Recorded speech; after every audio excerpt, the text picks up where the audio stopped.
Kita nak kembali bersama dengan Ahmad Fitriah ya untuk merungkai kisah di sebalik usah kita pandang enteng isu meroyan ini. Nak bersama dengan pengamal warisan Perbidayaan Melayu Lama iaitu Puan Siti Aisyah Abdul Rahman. Silakan Fitri.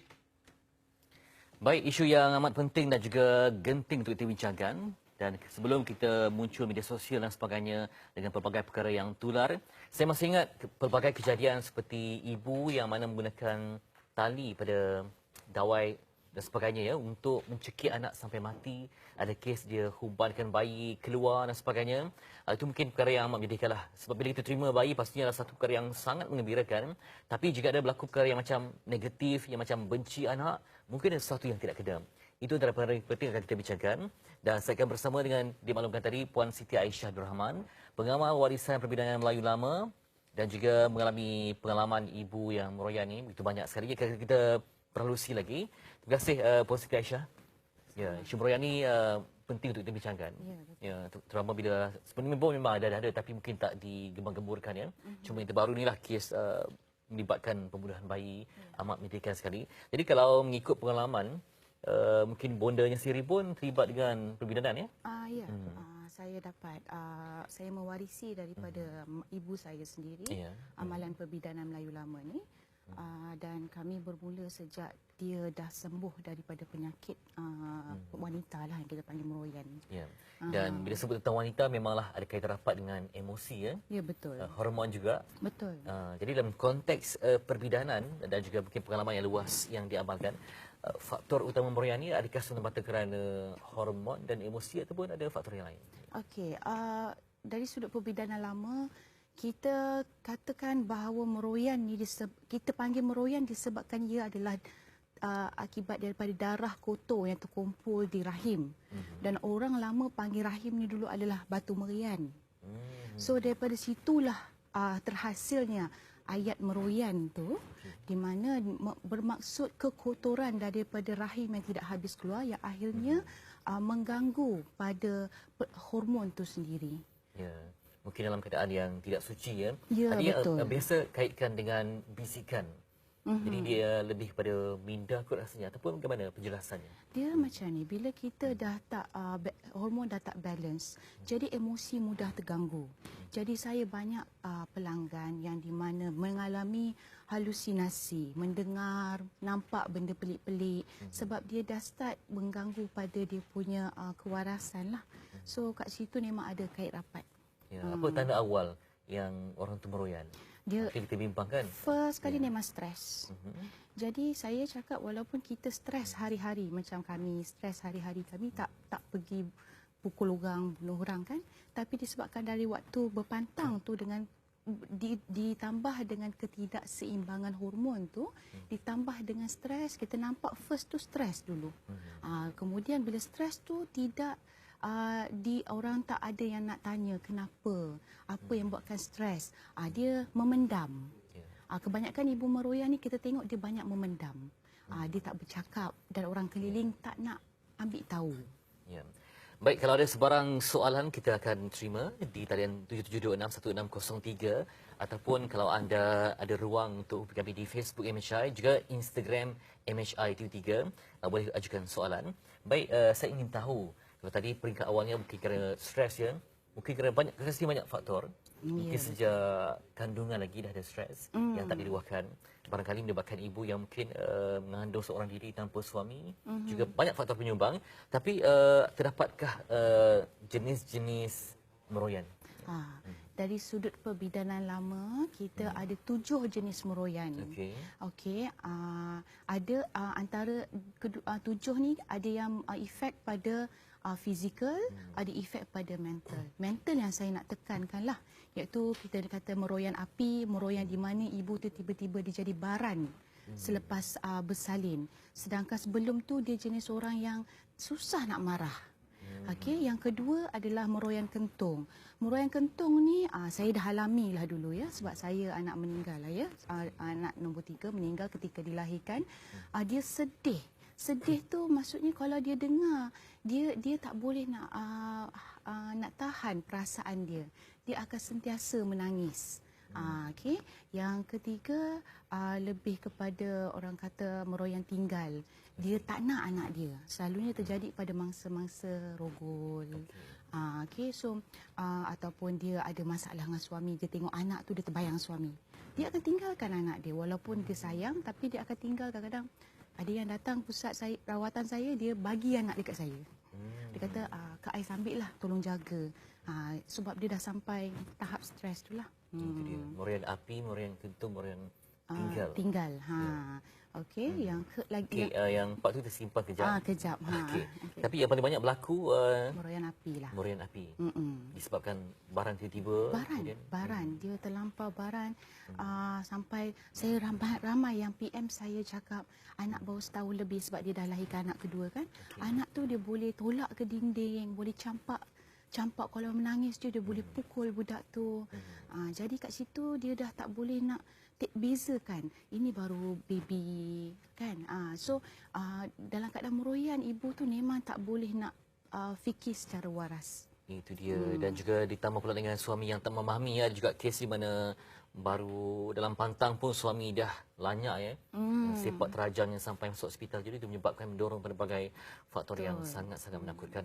Baik, kita bincangkan lagi. Kalau anda ada soalan-soalan, simpan di tayangan kami. Nanti kita hubungi di 7726-1603, juga Facebook MHI dan juga Instagram MHI73 tentang isu meroyan ini. Tadi kita dah berikan 3 meroyan, jenis meroyan, api, kemudian ada meroyan kentur dan juga meroyan tinggal. Jadi kita harapkan mahu terhindar daripada perkara yang sangat menakutkan ini. Dan kita nak bersama nanti berehat seketika, kita nak beri lawan kepada berita terkini.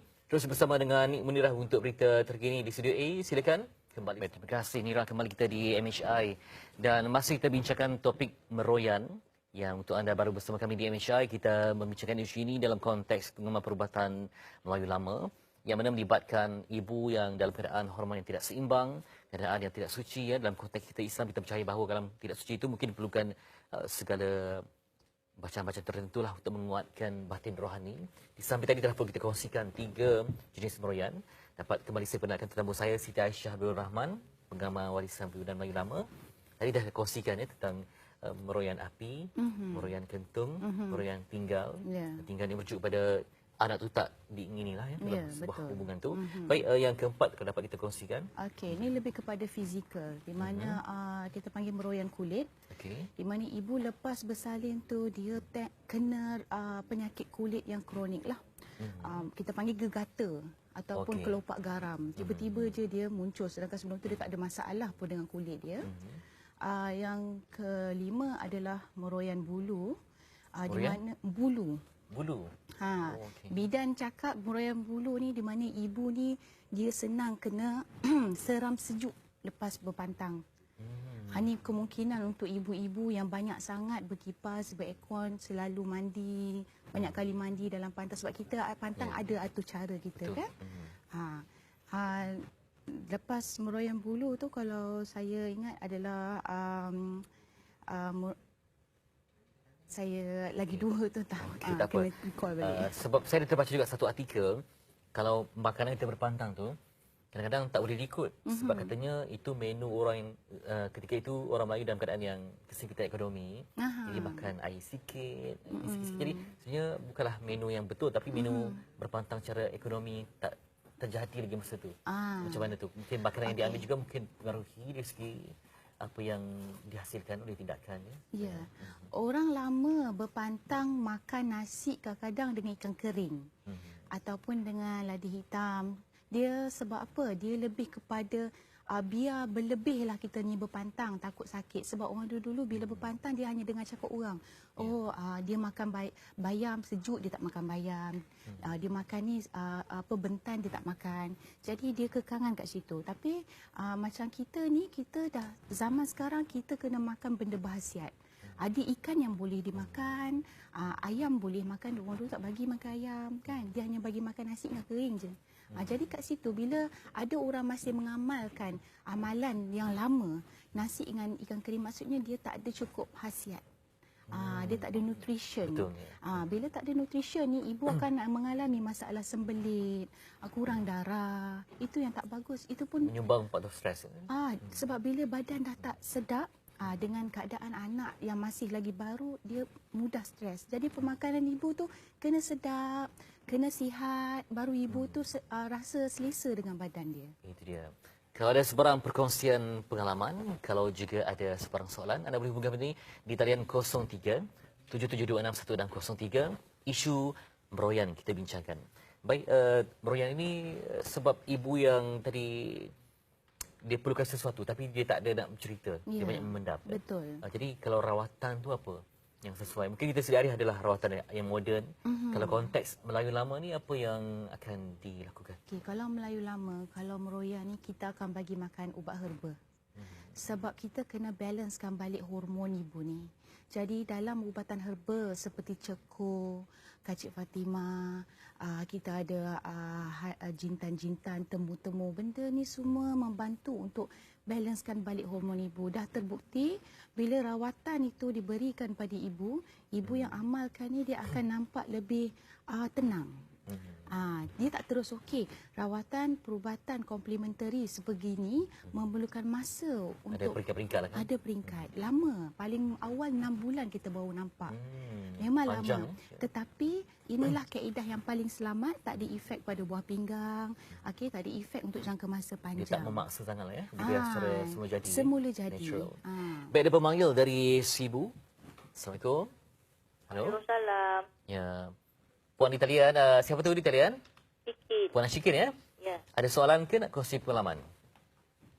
Soalan dan pengalaman jugalah. Okey, silakan. Ya Puan. Tadi Puan cakap seram sejuk kan? Ya, betul. betul. Seram sejuk tu sejak dari lepas melahirkan ke? Lepas melahirkan. Sehingga sekarang? Lepas sebab melahirkan. sehingga sekarang saya rasa seram sejuk. Sekarang ni anak dah umur 2 tahun. Okey. Ada cara perawatan dia tak? Okey. Jadi untuk masalah seram sejuk atau Fitri kena faham ya, ada inilah penonton kena faham. Meroyan ni bukan sahaja berlaku masa kita tengah dalam pantang.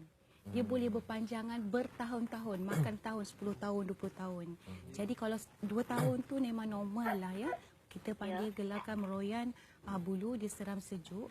Bila seram sejuk ni dia kena berpantang balik. Amalan herba and then dia kena pantang segala makanan sejuk dan berangin sampai dia rasa badan dia sihat balik. Ada soalan? Sebelum Puan Ashikin melahirkan anak, tak rasa macam seram sejuk tu dah berlaku atau macam mana? Tak ada. Masa anak-anak pertama dulu tak ada sebab saya ada makan jamu. Okey. Yang anak kedua ni saya tak makan jamu. Sebab kesian dekat dia sebab nak susukan dia sampai 6 bulan kiranya. Lepas tu saya cuba jamu yang moden sekarang ni. Tak serasi dengan saya, cepat pening. Dan saya nak cari apa yang kampung punya jamu tu. Orang yang buat jamu kampung tu tak ada di kampung pula. Okey, seram sejuk tu sampai mengganggu urusan kehidupan ke ataupun macam mana? Ya, mengganggu juga sebab nak mandi, buka paip pun dah sejuk. Allah. Ya.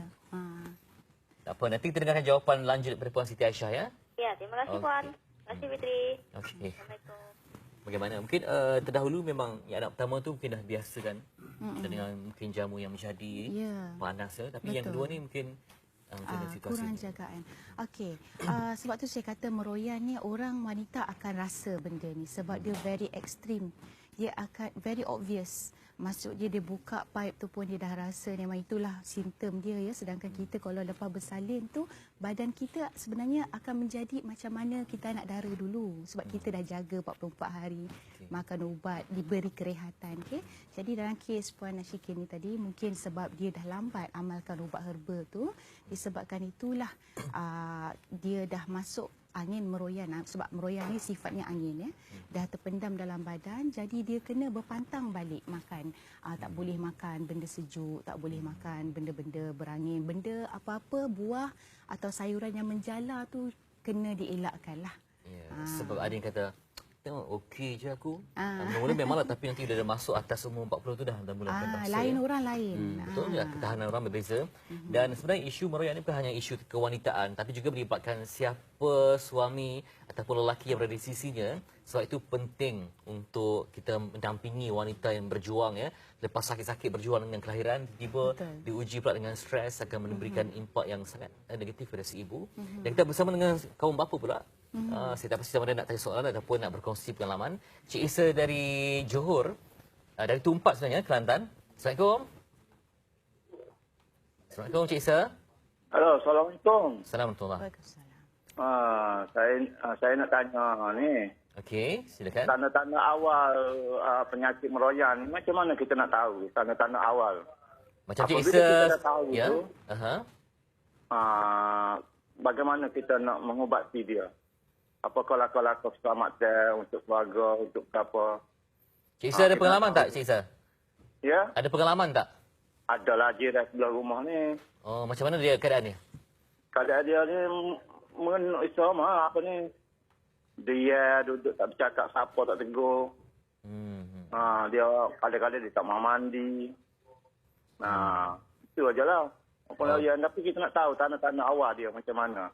Yang belum lagi lah, belum berlaku lagi lah ni. Yang dah berlaku kita tahu dah. Okey. Tanda-tanda awal orang yang baru nak jadi ni. Okey. InsyaAllah dengarkan jawapannya ya. Okey. Okey. Assalamualaikum warahmatullahi wabarakatuh. Kalau tadi kita ada juga sebut tentang jenis itu, kalau murung macam mana? Okey, kalau dari segi kemurungan ni ya, ataupun kita boleh kata meroyan kentung ni pun sama jugalah kemurungan. Dia akan start dengan ibu tu dia akan zone out. Maksudnya dia berada di dalam dunia dia sendiri. Dia akan diam. Ramai orang kalau kenduri pun dia senyap kan, kadang-kadang buat kenduri kekah kan kita perasan dia senyap, dia banyak memendam, dia banyak termenung. Sebab tu kalau saya menjaga ibu dalam pantang ni, saya pantang kalau tengok dia termenung. Kalau dia termenung tu saya akan cepat tegur. Nak makan ke, nak apa kan, jangan kasih dia, sebab ibu dalam pantang ni dia senang memikirkan benda yang tak ada. Kadang-kadang suami dia pergi kerja elok, dia boleh fikir sampai suami dia ada perempuan lain. Boleh. Sebab emosi dia tu, masa tu dia terbawa-bawa. Nak kalau yang saya pernah ada kes yang selalu sangat tengok cerita-cerita Korea lah orang cakap dalam pantang tu, dia terbawa benda tu. Dia rasa macam dunia dia pun dalam tu. Sebab tu bidan melarang ibu-ibu dalam pantang ni beremosi sangat, kawal. Dalam kawalan tu orang keliling kena ambil tahu. Kena tegur. Tak boleh terlalu sensitif dan sebagainya. Okey. Baik, ada lagi pemanggil. Ya. Dari Bukit Jalil kita terima panggilan. Assalamualaikum. Hai, Assalamualaikum. Assalamualaikum. Puan Mimi ya? Ya, selamat pagi semua. Baik. Ada soalan ke Puan Mimi? Bukan. Ini adalah pengalaman Kak Mimi. Okey, silakan. Kak Mimi pernah melahirkan tahun 2002. Sehingga anak Kak Mimi meninggal dalam perut gara-gara Kak Mimi terlalu stres sangat dan memang Kak Mimi meroyan. Kak Mimi menjerit puas-puaskan hati dalam bilik seorang-seorang gara-gara suami. Sebab waktu tu memang semacam suami tak ambil kisah, itu dikira anak yang bongsu. Lepas tu bila pergi buat check up, doktor kata anak dah meninggal. Innalillah, dia kata anak dah tak boleh diselamatkan. Mungkin puan stres ke? Ya, saya stres selama sebulan. Masa tu kandungan umur berapa Kak Mimi? Kandungan masa tu? Kandungan Kak Mimi umur 6 bulan. 6 bulan dah? Hampir nak masuk 7 bulan. Doktor kata kalau 7 bulan dia dah normal, dah boleh dilahirkan. Tetapi ini baru 6 bulan, jadi dia belum berapa matang. Tapi jantina dia semua dah nampak. Gara-gara stres, Kak Mimi meroyan kepada penonton-penonton, kena berhati-hatilah. Kita memang tekanan emosi boleh membawa maut kepada kandungan kita dan juga kita juga. Masa tu Kak Mimi rasa Kak Mimi stres ke over stress? Masa tu memang dah over rasanya. Tapi Kak Mimi, Alhamdulillah, Kak Mimi boleh kawal dengan baca-baca ayat-ayat apa yang Kak Mimi tahu semua. Alhamdulillah, lepas tu doktor pun nasihatkan, doktor cakap kita tak payah ingat benda-benda yang lama-lama. Saya tak ingat benda lama, tapi buat masa ni memang suami sedang menghadapi tak tahu tekanan apa di luaran. Dia memberi tekanan kepada Kak Mimi di rumah. Ketika tu anak yang atas-atas ada 3 lagi. Ada 4.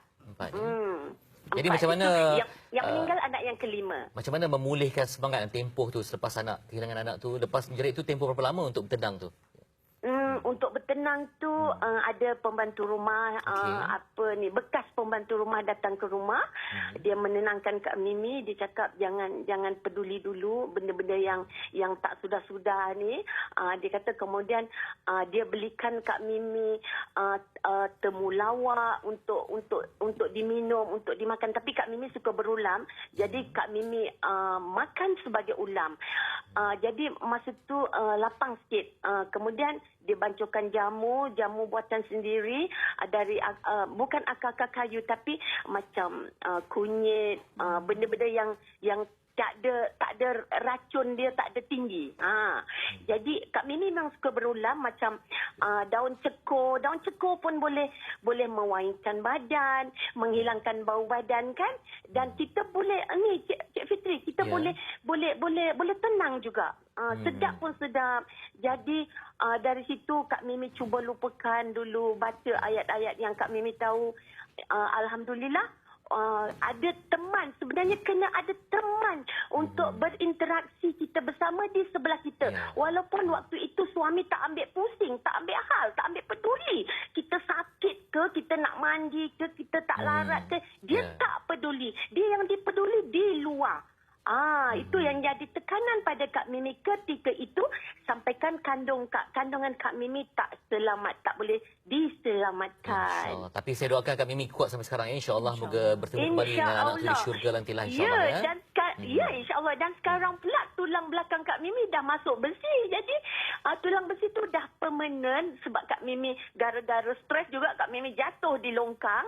Jadi dah 3 tahun sudah dah bertukar dengan besi tulang Kak Mimi belakang ni. Alhamdulillah dah boleh berdiri. Kalau tak bertukar besi, Kak Mimi jalan seperti robot, Cik Fitri.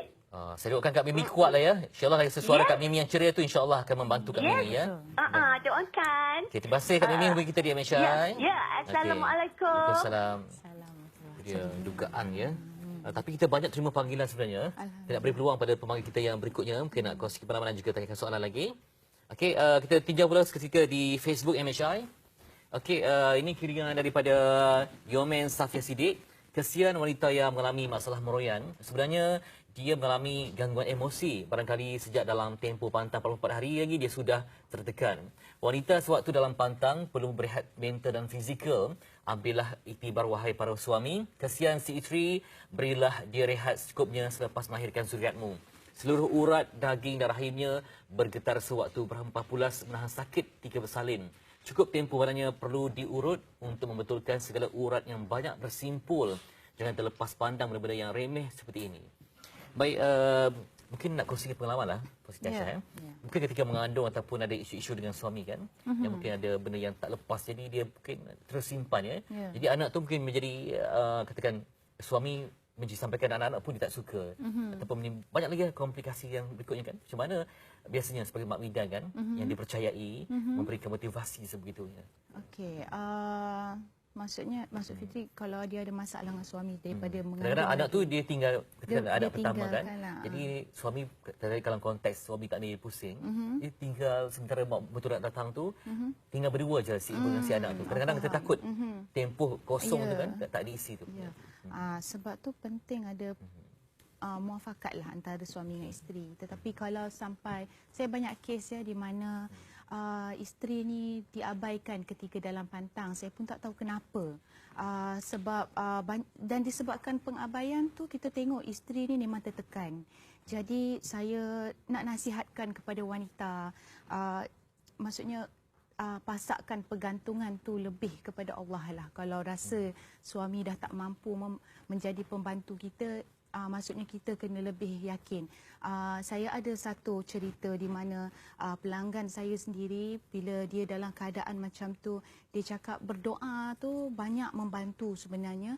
Sekurang-kurangnya dia kata walaupun tak ada, maksudnya walaupun tak ada orang yang membantu, tapi dengan doa tu dia dapat rasa kekuatan tu. Alhamdulillah dia tak meroyan dan stres. Saya lagi harap kalau ada yang mampu orang kata kembali balik kepada fitrah kita. Kalau dah semua dah membelakangkan kita ada Allah. Tu je saya boleh cakap. Itu dia. InsyaAllah kalau kita jenis yang kuat berzikir, sangat membantu. Kena sentiasa berzikir, kena sentiasa orang kata jangan lepaslah. Zikir tu memang tak boleh lepas, tapi kita sebagai manusia ni bukannya sentiasa beringat pun. Kadang-kadang kita kuat, kadang kita lemah ya. Iman turun naik kan. Jadi amalan tu kena bermula daripada kita mengandung lagi. Minta pada Allah doa agar mudahlah urusan berpantang tu, sebab kalau dah orang dah tak ambil tahu pasal kita dah tak ada siapa, ada dia je. Stop overthinking. Yes, betul. Baik, terima kasih Puan Siti Aisyah. Dan sikit kita rangkumkan dengan sudut pandangan Islam sebagai panduan untuk kekuatan kita bersama. Ini pedomannya.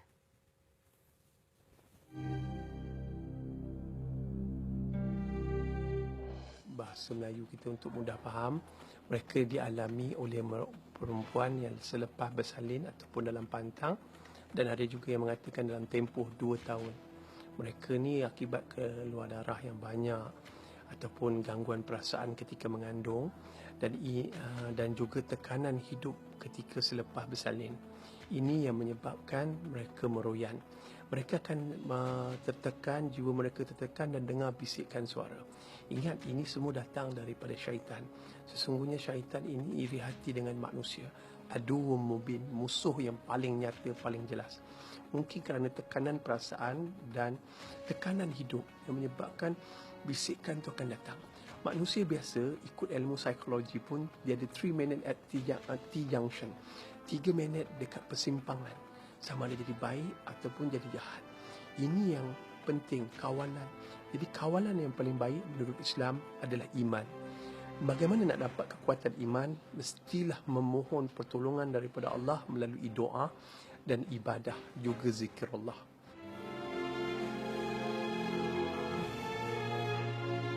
Sebenarnya ibu-ibu yang dalam pantang ataupun masih belum bersuci ataupun punya hadas yang besar, mereka masih boleh berzikir, membaca ayat Al-Quran. Contoh ayat yang paling bagus, Ayatul Kursi. Membaca Ayatul Kursi, membaca surah 3 Qul. Qul a'udzu birabbil falaq, Qul a'udzu birabbin nas, dan Qul huwallah. Ini ayat yang penting yang diajar oleh Rasulullah. Selain membaca dalam hadis Nabi Muhammad, iaitu membaca Bismillahilladzi la yadurru ma'asmi syai'un fil ardi wala fis sama'i was sami'ul 'alim. Dengan nama Allah tidak ada sesuatu di langit dan bumi yang mampu memudaratkan aku melainkan dengan izin Allah. Ayat ini, hadis ini Nabi beritahu jaminan. Siapa baca pagi, petang, Allah akan selamatkan dia dari gangguan jin dan syaitan. Bagi keluarga pula yang berhadapan dengan tengok isteri dia berada dalam keadaan meroyan, antara zikir yang paling bagus iaitu membaca zikir Asma'ul Husna, Ya Latif, Ya Syahid. Ya Latif, Ya Syahid. Allah yang maha lemah lembut, lembutkanlah hati isteri aku ni, tenangkanlah jiwanya, dan juga maha menyaksikan. Ya Syahid, maha menyaksikan. Supaya setiap kali dia ingin buat sesuatu, dia rasa Allah maha melihat. Tak jadi buat sesuatu yang tidak baik.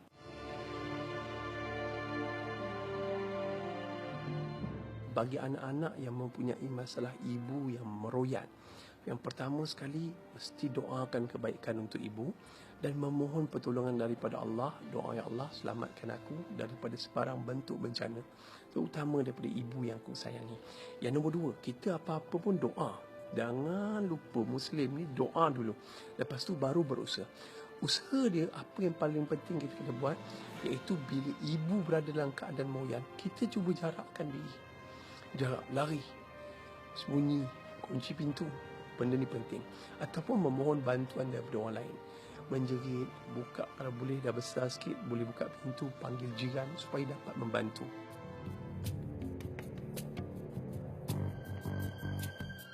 Lelaki ada yang meroyan. Saya ada kes pesakit yang datang jumpa saya, dia meroyan. Meroyan bukan apa. Meroyan ini sebenarnya tekanan perasaan dan fikiran yang terlalu impact menyebabkan. Dan dia juga mempunyai masalah. Contohnya masalah saka, masalah sihir ataupun masalah yang kita kaitkan dengan gangguan jin dan syaitan. Kalau ikut ilmu perubatan moden, dia panggil skizofrenia sebab dengar bisikan suara. Jadi apa berlaku? Samalah sejajar dengan Islam. Memohon pertolongan daripada Allah daripada bisikan was-was tu. Dan orang lelaki yang kena meroyan ni, dia lebih mudah dikawal sebenarnya. Sebab dia ada tempoh waktu yang lebih ringkas dan sekejap. Dia tak sampai 1 jam, 2 jam.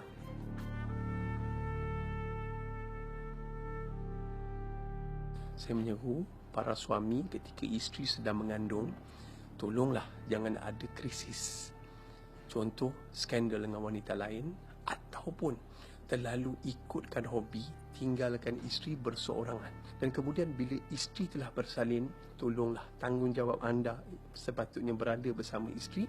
Kerana isteri berada dalam keadaan lemah, takut diganggu oleh jin dan syaitan, dan juga perlu juga kasih sayang dan perhatian daripada seorang suami. InsyaAllah kalau penuh kasih sayang, si isteri tidak akan meroyan. Wallahu a'lam. Itu dia peranan suami ya. Kadang suami ni lebih memikirkan diri ya, ataupun maaf cakaplah juga mungkin kes ibu yang berpantang meninggal sebab suami mahukan hubungan seksual ketika ibu berpantang. Ini satu perkara yang amat menyedihkan ya. Jadi suami kena kuatlah, kena bersama isteri, dampinginya dengan penuh cinta, juga masukkan rasa tenteram dan bahagia dalam jiwa si isteri. Lagi sekali nasihat untuk isteri-isteri, suami-suami dan orang sekeliling untuk membantu ibu yang diuji dengan meroyan ini. Kena faham bahawa meroyan ni wujud. Kita digegarkan dengan cerita baru-baru ni, baru semua nak buka mata. Jadi berilah ibu ni secukupnya kerehatan. Sebab untuk suami, kalau isteri tu dah meroyan, hidup kamu dah tak macam biasa lagi ya. Ada yang sampai kes kena berhenti kerja sebab isteri dah nak kelar tangan, nak bunuh anak. Okay? Jadi meroyan adalah berpantang adalah kaedah mencegah daripada meroyan. Jadi berpantanglah dahulu sebelum kita nak kena berubat di kemudian hari, di mana berubat tu lagi sukar daripada berpantang. Okey, baik. Terima kasih pada Puan Siti Aisyah Abdul Rahman, ataupun kita panggil Kak Ais ya. Ya, betul. Di kalangan yang biasa bersama dengan Puan Siti Aisyah, pakar perbidanan Melayu tradisional ataupun pengamal yang banyak berkongsi tentang perbidanan Melayu lama. Semoga memberikan manfaat untuk anda. Dan kalau ada mungkin perkongsian pengalaman lain, boleh lanjutkan di Facebook MHI dan juga di Instagram MHI TV3 untuk kita tambahkan ilmu ya. Tadi macam kita cerita Kak Mimi tadi, mungkin dari pengalaman Kak Mimi itu dapat kita kongsikan untuk kebaikan bersama. Baik, nanti kita akan bersama dengan Dato' Haziq Pilih untuk segmen Guaman hari ini. Semoga memberi juga manfaat. Kembali selepas ini di MHI.